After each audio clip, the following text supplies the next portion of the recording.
Buongiorno e ben ritrovati con l'informazione flash di New Sicilia, questi i titoli più importanti della mattina.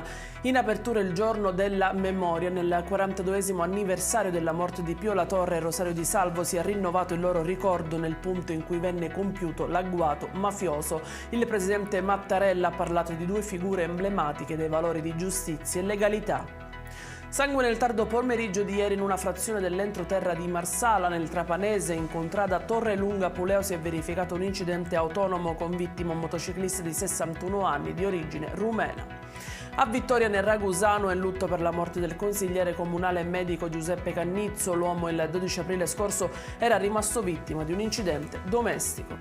Due fratelli palermitani sono stati arrestati per aver picchiato un uomo di 40 anni davanti alla moglie e al figlio minore. Dietro ci sarebbe una lite scaturita tra i tre giorni prima in un bar del centro.